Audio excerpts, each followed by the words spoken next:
Добре дојдовте на сите. Почитувани посетители, денеска имам посебна чест и задоволство како представник на издавачката куќа Сакам книги да го представам нашиот нов ексклузивец Мирон Димков со неговата книга Погледот на Делфика. Мирон е всушност псевдоним на авторот Мирче Пешевски, со кој тој ја подпишува и неговата втора книга Погледот на Делфика. Да се зборува за автор кој преку своите романи себе си се представува во друг лик од оној кој што го живее во своето секојдневие е само по себе комплицирана и не така лесна задача. Но доколку пак некој веќе ја имал можноста да го прочита неговиот претходен роман Проколната земја, кој впрочем представува и негово своевидно трагање по сопствените корени, тогаш последователно му станува јасно дека псевдонимот на авторот е всушност и неговото вистинско име. А кој е всушност Мирон Димков? Како што и тој самиот се доживува во своето секојдневие, верувајќи дека е само уште еден од вашите пријатели, колеги, сограѓани, роднини, тој е човек кој е дел од вас и од нашиот народ, со јасно изразени чувства за патриотизам и национално потекло, но секогаш со отворен став кон сите други околу него. Ослободен со сопствената мисла и наследената космополитност од неговото семејство кое што е раселено низ светот, тој како и неговите предци се уште се труди да ги поттикне и воздигне под заборавените вредности на христијанското учење и хуманизмот. Роден е 1965 година во Скопје, себе си се доживува како припадник на генерацијата врз која на неколку наврати се одразија повеќе негативни настани од поновата историја на југословенските простори. Како млад новинар и уредник во редакцијата на Студентски збор, студент на Факултетот за новинарство во Белград и соработник на неколкуте водечки југословенски младински и информативни гласила од крајот на 80-тите, вклучително како и повеќето европски ориентирани млади луѓе. Распадот на бившата држава емотивно го дочекува со сите последици на поделеност и трагичност на повеќето мултиетнички семејства. Во виорот на новите војни и наметнати поделби, под влијание на надворешните сили и балканските расколници, својот мир и економски обстанок го пронаоѓа во бегството од јавниот живот и новинарството, во обид за градење на семеен и независен бизнис во тогаш веќе осамостоената млада држава и економија. Посветеноста на туризмот и неговата професионална комуникација со светот низ годините кои изминаа за него беа само утешна алтернатива за изгубената слобода која некогаш ја пронаоѓал во споделувањето на пишаниот збор. На крај, тој сепак, барем себе си признава, неговото собствено созревање во улогата на успешен туристички стопанственик на овие простори ни за миг не успеало да му ја исполни празнината која длабоко во себе ја отворил со заминувањето од неговата вистинска љубов, а тоа е пишувањето. Или, како што тој, Мирон Димков денес ке ви порача, и за тажните чувства утехата е сепак можна, но само доколку и дозволите на надежта да ја пронајде алтернативата и достојна замена за вашата претрпена загуба. За него, токму враќањето кон пишаниот збор преку неговите романи, човечките и историските истражувања се всушност токму таа потребна утеха за неговата одамна загубена љубов. Драги посетители, ви го представувам Мирон Димков.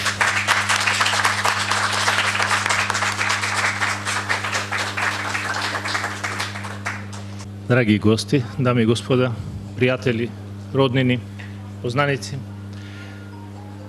ме радува вашето присуство, со кое ќе ми овозможите овој момент на званичната промоција на книгата, со оглед дека оваа година е специфична и покрај нејзиното излегување во јуни месец, токму за празникот на Свети Константин и Елена, бидејќи во голем дел оваа книга токму нив им е посветена во делот на содржината која обработува. Уште еднаш ви заблагодарувам и ќе се обидам низ неколку пасоси од самиот роман да ја доближам содржината до вас, а предпоставувам за оние кои ќе ги заинтересира многу повеќе кога ќе прочитате самиот роман.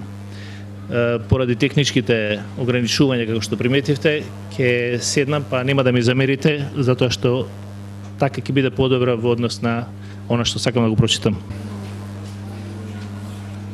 Како и самиот роман, и овие кратки извадоци ќе ги започнам од првата глава. Всушност, за секоја книга мора да постои одреден мотив кој што ќе ја создаде. Може би тој мотив е како иницијална каписла која што за секоја друга работа во животот е потребно за да го наведе некого во однос на планот и остварување на својата цел. За мене од прилика низ овие неколку извадоци може би ќе ја доловам таа ситуација во која што сум се нашол и поради која конечно и овој роман беше завршен. Морам да напомнам, за да и вам ви биде појасно, секоја книга бара голем труд, време пред се, така и овој. Впрочем, повеќето кои ме познаваат ме прашуваат зошто толку време беше потребно меѓу првиот и втор роман, именно за тие што не знаат, тоа цели 12 години. Меѓутоа, тоа на некој начин ни објаснува колку е потребно, доколку сакате еден роман на вистина да ја добие содржината и пораката која што длабоко во себе ја чувате и сакате да ја споделите. Со еден збор се истражувањата. Впрочем, за тоа нешто спомна госпоѓа Светлана предмалку, а јас верувајте дека и во првиот и во вториот роман на вистина од прилика толку години посветив на нив за да дојдам до многу информации кои што ја плетат содржината на истите. Но не и се да почнам. Гледа во допирот на Господа, врз дланката на Адам. Молку му бидувајќи се благиот грш кој го чувствува во вратот, да го игнорирам, бавно вртејќи се околу сопствената оска. Веројатно јас некому му наликував на некаква будалитинка која е влюбена во уметноста на Микеланџело, невообичаено долго време беше подготвена да го мачи сопственото тело, извитувувајќи го вратот под аголо 90 степени, не баре само така вистински ќе може да му се восхитува на големиот гений на Ренесансата. А очигледно и не бев сам во тоа. Некои тоа го правеа со насмевка, други со голем напор видлив по гримасите на нивните лица, додека пак на големиот дел од посетителите едноставно само погледнуваа нагоре и заминуваа со својата група, бележејќи во сопствената меморија дека ете, и тие биле и го виделе едно од најголемите дела на уметноста воопшто. Ние како евидентно мали и сосема небитен дел од оваа туристичка толпа во која и самите се стопивме, се уште себе си загледавме како вистински влюбеници во неговото дело. Поката што ми се јавуваше во вратот, за мене беше само символична жртва која секој намерник дојде на поклонение пред делото на големиот италијански уметник би ја дал како благодарност со човештвото кое му остана толку многу должно. Додека мојот заробен поглед постојано се обидуваше да опфати што поголем дел од таванот на Капела Систина, јас несвесно веќе си го прераскажував Стариот Завет во мене. Како и самиот да почнав да се движам по сводот. Некаде од настанувањето на светот и почетоците на животот на него, преку искушенијата на Адам и Ева и источниот грев, па се до Ное, неговата жртва и сеопштиот потоп на светот. Во сиот тој простор на бескрајност и безвременост, моето тело како постојано да го потикнуваше вратот, дека со барање на поприродна и посоодветна положба заемно ќе му возможат на сетилата целосно уживање во прекрасниот свод со богатство на од настани и ликови кои веќе сосем беа за господареле со мене. Византија. Лав гледаше во патриархот Михаил со чуден поглед кој како да минуваше низ него. Беше збунет од укажаната доверба на пречесниот Кероларий, што токму него го повика да му даде науки и решение за големата задача, но и почесен што преку тоа повторно ја почувствува и својата силна посветеност кон Бога. Охридскиот архиепископ Лав I, иако потекнуваше од Пафлагонија и голем дел од животот го мина во неа и во Константинопол, сепак како докажан свештеник и картофилакс на Цариградската патриаршија, со радост го прими назначувањето во архиепископ на Охридската црква и нов отец на христијаните во Македонија. Ке си дозволам во консултација со издавачката куќа Сакам книги, која е пред се заслужна за тоа што моето пишување во форма на роман излезе, како што веќе претходно спомнав, оваа година. Сепак ќе го искористам овој миг, а и ради повеќето читатели кои ме праша, да со краток осврт, кој што е единствен се разликува во однос на првото издание кој излезе 2008 година, да прочитам дел од Проколната земја, односно од второто издание. Именно се работи за оној дел кој што сметам дека го должев на луѓето кои исто така беа заслужни кога и таа книга настана и го отвори својот пат кој што по одреден прекин еве благодарејќи на иницијативата од Погледот на Делфика повторно во форма на роман како второ издание се појави. Благодарност. Вистината спојува. Беше тоа пораката со која ги потпишував повеќето примериоци при првата промоција во веќе далечната 2008 во Скопје. Не знам зошто, но како тогаш се уште да ја чувствував таа неопходна верба и надеж кај сопствената генерација, толку потребни за да ги поправиме наследените грешки од минатото. Чинам дека бевме последните кои така просто, така смело и без двоумење се кренавме да ги браниме правата на човекот. Ми говореше професорот Ване. Јас веќе одамна не ги гледам повеќе тие млади луѓе кои беа до мене. Јас длабоко во себе многу жалам за нив, за нас. Често пати се присетуваше на својата жртвувана генерација. Со годините кои минува, се појасни ми станува зборовите на професорот Ване Стаменов Нерески, одамна запомнети при нашите разговори во неговата соба за пишување. Мојата привилегија да го запознам, да го познавам, да ме научи на грчкиот јазик, да ги сподели со мене и приказните од антифашистичката војна во која учествуваше, но и оние од граѓанската, со браќата чиј јазик неизмерно го сакаше, беа негов дар за вистината. Јас на тоа сум му бескрено благодарен. Благодарен сум и на неговите консултации и првичната рецензија на овој роман, како и на сите негови книги кои неуморно ги создаваше и ги остави зад себе во својот 94 години богат и среќен, но сепак и тажен живот. Тагата која ја почувствував кај мојот пријател беше истата она која со години ја гледав и во очите на мојот татко. Но тие и двајцата беа само дел од неа. Имајќи ја радоста да бидам заедно со вас тука, ќе искористам уште еден збор да дадам, а тоа е ви благодарам на сите што одвоивте време и во оваа гориштина и во сите овие наши секојдневија и мерки на заштита да сепак дојдете и да присуствувате на првата промоција званична на Погледот на Делфика. Благодарам. Доколку има некој прашање, повелете, ви стојам.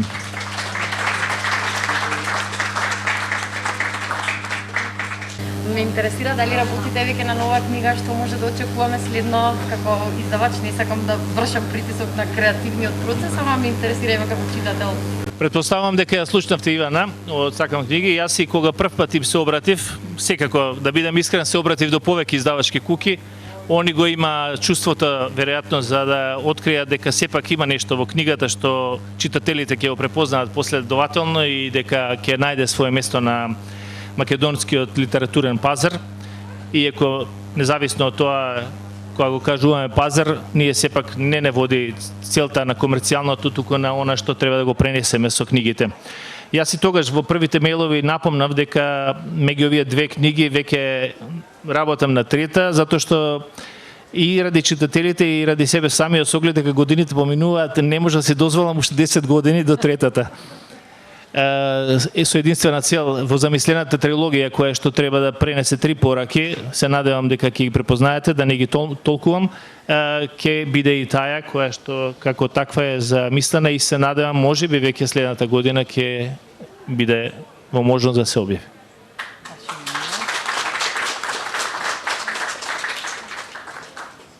Јас би сакала само на кратко да се обратам. Значи, авторот беше многу великодушен и голем хуманист и христијанин и авторскиот хонорар го отстапи на доизградба на црквата Свети Константин и Елена.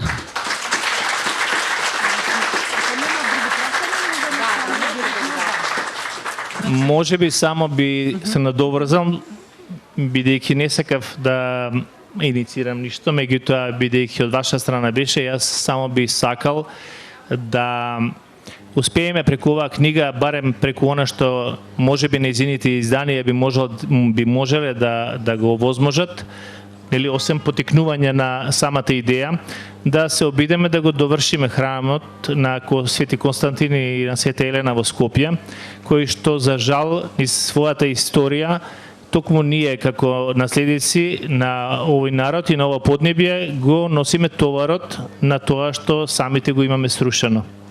Бидејќи храмот во неговото завршување кое е почнато во 1903 и до 1912 низ војните било спречено да се заврши, меѓутоа историјата сите ја знаеме, од 1912 до 1926 година е завршено страна на тогашното кралство, или да не кажам кралот.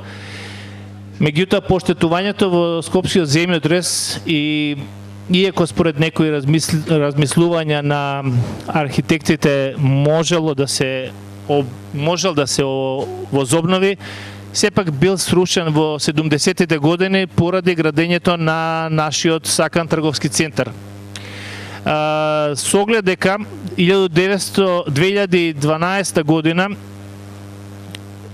беше иницирано почнување за негова повторна возобнова, и како што сме сведоци сите, тој е во одредена форма веќе присутен во градот, меѓутоа истиот е на некој начин застанат. Сметам дека не би требало да дозволиме да поминат повеќе од овие веќе поминати 8 години, да не чекаме ние 16 како во кралството за да го возобновиме, затоа што ќе направиме нешто што повторно подсетува и на овој роман и на некои места што во истражувањата ги посетив.